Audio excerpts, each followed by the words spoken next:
but to you loyalists, anarchists, and mercenaries from across the stars. That was Rainy Day by... Oh, jeez.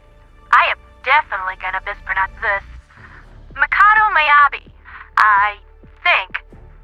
But this music was also used in a video that I have linked in the description below called If Helldivers 2 Had an Anime Ending by Commander Lukabi. I highly advise that you go and watch that right after this.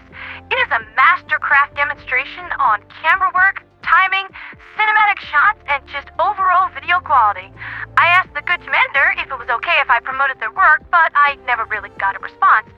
So I just went for the loophole and promoted the music that they used instead.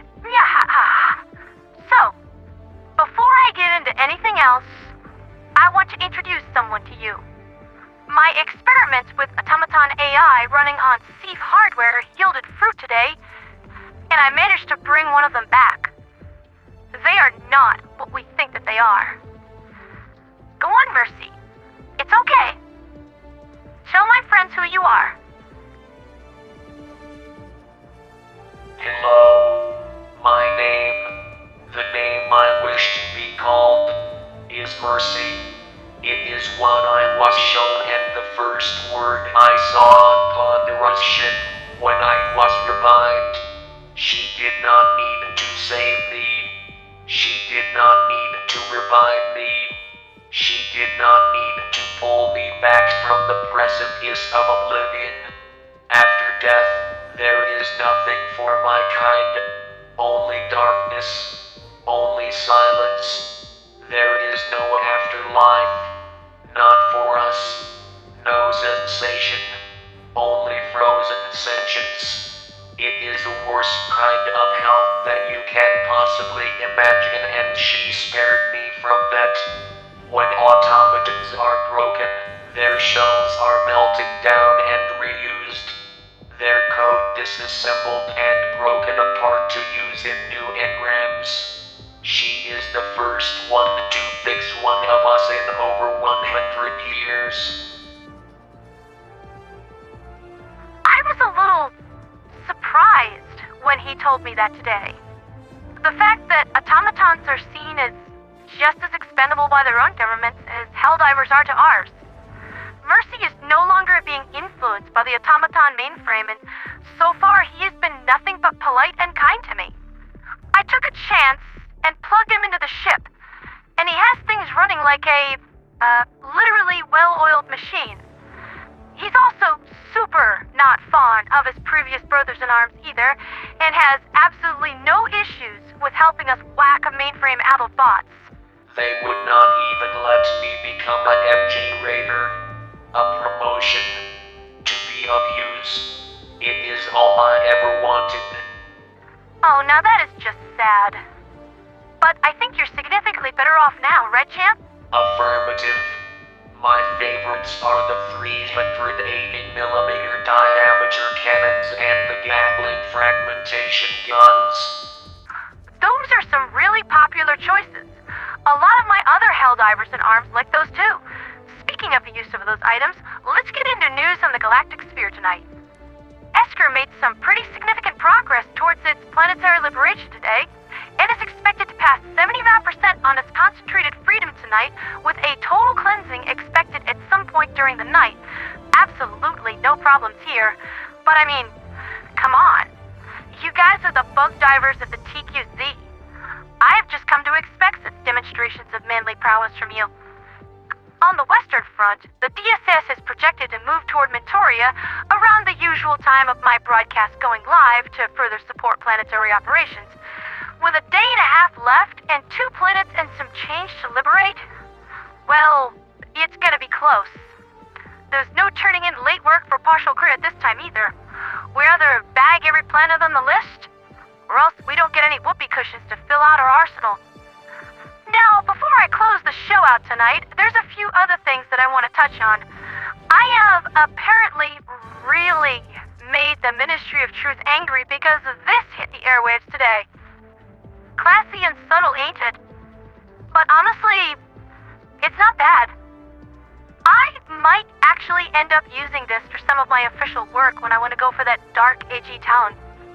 But, just to make things clear, one more time, I'm not a traitor, and I'm not a chaos diver either. I just work with them.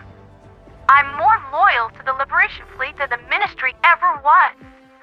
They see all Helldivers as expendable, but you aren't. Not to me. The government of Super Earth just wants control, regardless of how stupid they're being with it. It is they who would burn our beloved mother planet to the ground if it meant that they could rule over the ashes. Here, let me read you a recent press release. Super Earth High Command would like to inform all Helldivers that investigations into reported anomalies surrounded by the singularity created by the destruction of the super colony have concluded. It has been determined definitively that the singularity is an ordinary black hole. Further observations should be disregarded as the science is conclusive. Do I even need to say anything? It sounds to me like there is something wrong with the singularity, and the Ministry of Truth is aware of this as well, but they do not want to do anything about it or appear inept in front of their supporters. Couldn't have put it better myself. What a bunch of butthurt losers. That's been Liberty's latest with me, ponderatheradioangel. I guess, despite all the mysterious factors that have been lined up against us from within the shadows, all we can really do is focus on getting through this one day at a time. You know what I would say, right? Hard times never last.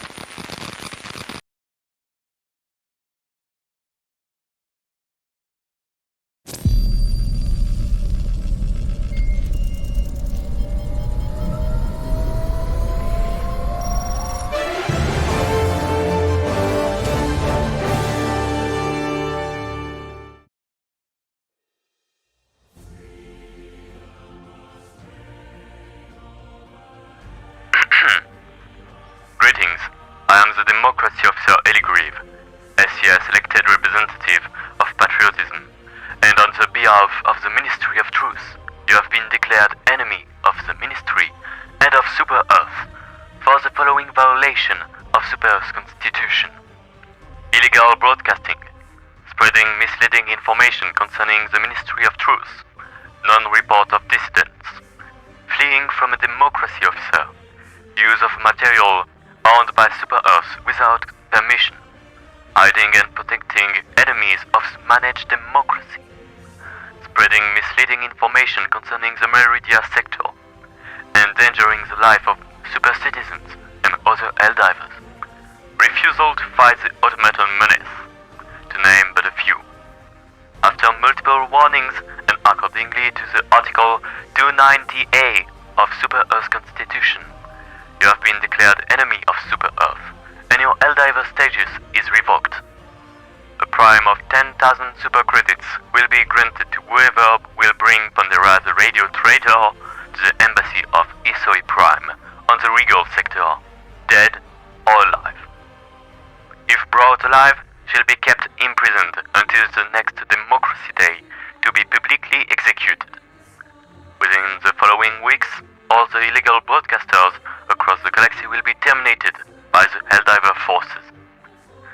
The Ministry is going to search on every rock in the galaxy to find the dissident Pondera. Traitors are among our ranks. Signs of disloyalty should be reported to your local Democracy Officer. Thank you for listening, and remember, good soldiers follow orders.